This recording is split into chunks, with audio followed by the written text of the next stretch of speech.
In the age of first-person shooters and nostalgia-based money grabs, there's one series that stands out above the rest: Kingdom Hearts. This masterpiece of a franchise is a mix between the magical mind of Tetsuya Nomura and live-action remake machine that is Disney. But before we had Will Smith replacing Robin Williams and Hermione replacing whoever the voice actor for Belle was, we had a Disney willing to take risks. One of those risks was Kingdom Hearts. This child between Square Enix, formerly known as Squaresoft, and the Walt Disney Company has created joy in the hearts of many. But before we had people debating whether or not Aqua was best girl, or knew how awful the writing in the series could get, we had two companies sharing the same building in Japan. But in order to reach this magical land, we have to travel way back in time, to the 90s. Now, if we can get there with this time machine garage fueled with the power of editing and my bad ideas. And as they say, when in Rome, do as the Romans do. Dog. Now, we came to the 90s for other reasons than just looking cool. We came here because we need to figure out how was the creation of Kingdom Hearts first thought about. Now, there's a common story within the fans that the creation of Kingdom Hearts all started with one elevator ride. Basically boils down, the creator, Tetsuya Nomura, overheard a conversation between some people talking about wanting Mickey Mouse in their own game. So, when he was in an elevator with someone high up at Disney, he's just like, hey, we want Mickey Mouse in our game. The elevator theory isn't completely impossible. It is true that both companies happen to share the same building at the same time in Japan, and it is possible that Disney first heard of Squaresoft wanting to use their characters from two employees high up in both companies just talking out in an elevator. But there's no way that Disney knew that they wanted Squaresoft to develop one of their games just from that one meeting. Well, I could be wrong. There's only one way to find out. We go see for ourselves. But there's only one way to do that. We buy tickets to Japan, fly to Japan, and get in that elevator at the exact right time that both of those people will be in that elevator and somehow understand their conversation without knowing a single thing about Japanese. So let's buy tickets. So let's go to Amazon and buy ourselves some tickets. Go. So, you may be asking yourself, hey idiot, why are you using a PS2 to go to Amazon? Well, it's not a very nice way to put it, but since you asked, I've got to use the PS2 because it's the only thing I have from the 90s that can connect to the internet. Now stop being so rude.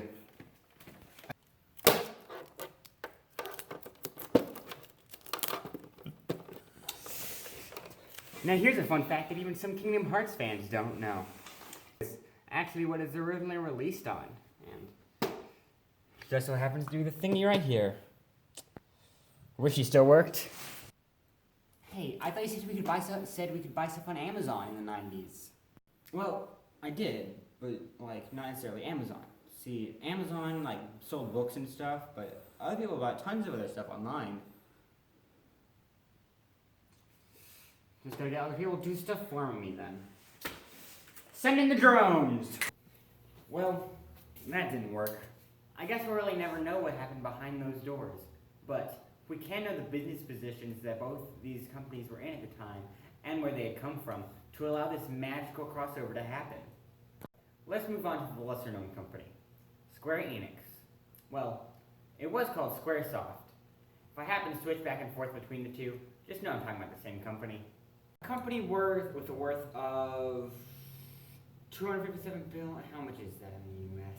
So, about $24 billion.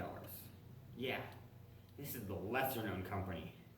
We're not talking about now time. We're talking about that back in the 90s. Well, I guess that is now time since time travel, but whatever. So, let's find out how much it is in the 90s. Yeah, 90s. Never mind, that's not important. What is important is the growth that Square Enix has went through to get to this point. And it all starts with a little known game called Final Fantasy. Now, start with when the game was released. According to the Square Enix website, it was released in 1987. Now, you maybe think to yourself, hey, why are we talking about a game that came out 10 years before Kingdom Hearts was even an idea? Well, there is a funny reason that Final Fantasy is called Final Fantasy. It's because at the time, Squaresoft was going bankrupt, and this was going to be their final game. Put the creator of Final Fantasy, it would be the company's swan song. I have no idea what that means, but it sounds pretty inspiring. The game company going bankrupt isn't very good. So, let's see how they save themselves from this horrible fate. The first Final Fantasy game sold about 1.5 million copies. That may not seem like a lot in today's time. Yeah. Compared to game sales nowadays, that might seem like a very small number. But this is back in the NES days. In order to realize how large this was, you have to see it compared to other games at the time. So, let's start with Super Mario Brothers. The original Super Mario Brothers sold 40 million copies. And the game came with the original NES system. So, let's see how that adds up. 1.5 million copies of a 40 million copies. So that's a little over 2%. So, think about it this way. A little over 2% of all people who have a DVD player own Scooby-Doo 2. If that were true, Scooby-Doo 2 would be considered the highest selling movie on DVD of all time. So, it must be quite a lot for Square Enix to have. And I don't think they'll be bankrupt anymore. We're getting a bit off topic. Let's go back to 1999. Well, actually 2 years before. 1997. This year, Final Fantasy VII was released, and it's considered one of their best games in the series. So it sold quite well too. And 2 years off of their most popular game be the perfect time to partner with a giant company. Disney was just the company to do it. Disney. The company known for making all of your childhood movies before DreamWorks knew how to make good movies. And then after DreamWorks started making bad movies. The 90s were weird for Disney. And there's a reason for this. But in order to explain it, we have to take a small detour in order to explain some of Disney's past. Disney films are separated into different eras. There are many different eras, but they're mainly separated because of their animated films. So that's mainly what I'm going to be talking about when I mention each era. So the live-action straight-to-DVD films are not going to be necessary. It all starts with what is called the Golden Age of Disney. This includes movies like Snow White and Pinocchio. This was when Disney was known for adapting classic tales for a new generation.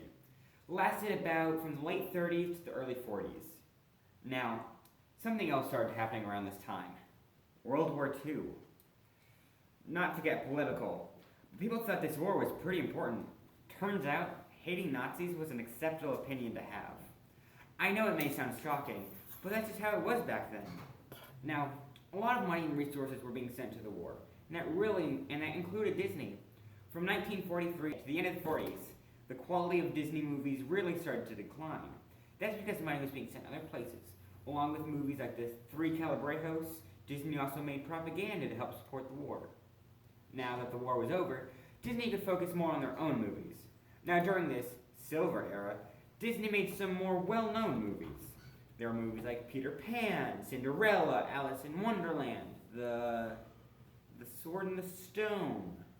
Well, they can't all be hits. This was all through the 50s. Now there's the Bronze Age. Isn't known for being good. This era of time doesn't have any movies that you immediately think Disney when you hear them. This era consists of movies like The Rescuers, The Great Mouse Detective, Oliver and Company. This lasted almost 20 years. Anyone else would be surprised if their company lasted through this period, but somehow Disney did it. And now we're back to the 90s. The previous era showed Disney wasn't always the top dog they seem to be now. But in the 90s, Disney came back. It's considered to be their most popular era, the Renaissance. Not the art period, the Disney Renaissance. Disney came back major in this time. They had hit after hit. Hercules, Pocahontas, Little Mermaid, The Lion King. So, they have a lot of money, and they have no idea how long this will last. What do? This brings us back to how Disney was in the 90s. They needed something to keep the revenue pouring in, even if their films started to become massive flops. So, what does Disney do? They decide, well, everything. And many crazy ideas at this point. One of the crazy things was Disney Quest. Disney Quest was basically Chuck E. Cheese, but Disney. And hindsight is 2020. Don't think that turned out too well. But they had other projects. They had another park in Florida planned called Port Disney. How could this not work? And it was going to be a resort. Everyone loves resorts. But, so let's see. It's canceled a year after it was announced. But it's not the only park they had planned. They had a park in France. It's a great idea. And people in Europe don't have to travel across continent to get to a Disney park. And no one in France wanted it. Well, compared to the two other ones I mentioned, because it seems better because it's still open now, there's no way it's ever lived up to the expectation Disney's had for it. So, they haven't had much luck with the parks. So, what would they turn to? Maybe something new could shake some stuff up. So everyone complains about video games. Disney hops on this new train because Disney needs more money. So, they think they can get money through video games. Do you think they had other people make really bad games that slap Disney branding on it? Or do you think they made games with a high budget, but that everyone would want? And if you know Disney, you know they obviously picked the first option. And at this time, Disney made games like Aladdin and The Lion King for the Super Nintendo, both of which are known for being complete messes of games. It had games like Mickey Mania for the Sega CD, a game where even the cover looks like an unlicensed drawing you would find air painted onto the back of a shirt. So, in the late 90s, Disney is looking to find some quick money and is having failure after failure. And Square Enix is growing faster than they could ever imagine 15 years prior. I think you see where I'm going with this. Two people high up in different companies realize that the other company has something that they want. And both people have to enter at the same elevator at the same time. And to quote the lyrics that Lin-Manuel Miranda wrote for Hamilton, they emerged with a compromise, opening doors that were previously closed. Bros. We do not know that the elevator was the first of many important talks that happened between Squaresoft and Disney to allow the creation of Kingdom Hearts to happen. They both happened to be in the perfect position in the late 90s, to where they both have a high enough position in the global market, and they both want something that the other person can give them. Squaresoft had exactly what Disney was looking for in the late 90s. They had great games, and they had a large enough fan base to where even if the game wasn't that good, they would still have people who would buy the game and make at least some amount of profit for Disney. Disney had iconic characters that Squaresoft thought would work well in an open world game. Was it coincidence, or was it fate? Don't look to me for answers. I'm just some random guy on the internet who likes making stuff up.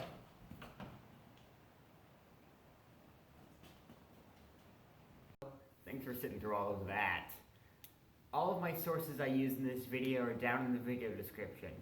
And now, you're required to like and subscribe just because there's a dog in the video. Isn't that great?